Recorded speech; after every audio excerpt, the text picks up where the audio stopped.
আজকে আমি এই মুহূর্তে আছি নোয়াখালী শহরের ব্যস্ততম কাঁচা বাজার নোয়াখালী পৌর বাজারে। তো সকাল থেকে এই বাজারটি আমরা ঘুরে দেখেছি। এখানে মাংসের বাজারে যদিও ক্রেতাদের নাগালের বাইরে থাকুক, কিন্তু মুরগির বাজারে এসে ক্রেতারা কিছুটা স্বস্তি ভোগ করছেন। এখানে গরুর মাংস বিক্রি হচ্ছে 800 টাকা কেজি দরে, অন্যদিকে খাসির মাংস বিক্রি হচ্ছে 1100 থেকে 1200 টাকায়।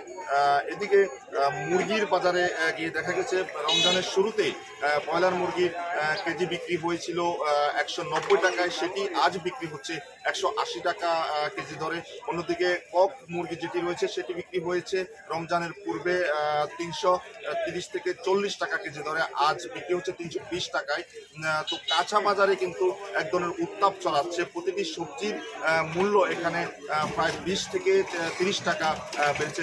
এখানে মারপা এবং শসার কেজি ছিল রমজানের পূর্বে 50 টাকা, সেটি আজ বিক্রি হচ্ছে 80 থেকে 85 টাকা কেজি দরে। অন্যদিকে বেগুন বিক্রি হয়েছিল এখানে 40 টাকায়, সেই বেগুন আজকে বিক্রি হচ্ছে 60 টাকায়।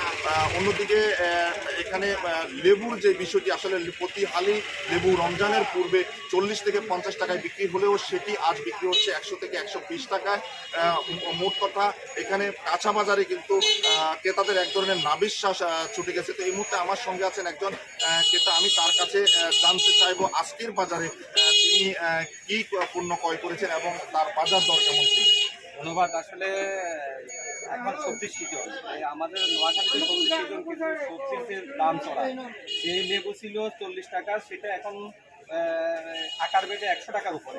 তারপরে শসা এখন মানে 80 থেকে 90 টাকা, যেটা ছিল 40-45 টাকা 50 টাকা। তারপরে বেগুনের দামও বেশি। তারপরে আসেন আমরা মাছের বাজার দাম, মাছের বাজারে আকার বেঁধে প্রত্যেকটা মাছের 100 থেকে 150 টাকা 50 টাকা এরকম বৃদ্ধি। তারপরে আপনার আনুষঙ্গিক যে দ্রব্যাদি দুই একটা দ্রব্যের দাম সহনীয় পর্যায়ে থাকলেও ম্যাক্সিমাম দ্রব্যের দাম সাধারণ মানুষের ক্রয় ক্ষমতার বাইরে। ধন্যবাদ আপনাকে। আসলে আমরা ভোক্তা অধিকার নোয়াখালীর যে সহকারী পরিচালক রয়েছে তার সঙ্গে কথা বলেছি। তিনি জানিয়েছেন রমজানের পূর্বে তারা 3টি অভিযান পরিচালনা করলেও রমজানের যে আজকে চার রমজান চলছে, এই রমজানে তারা কোনো অভিযান পরিচালনা করতে পারেন নাই।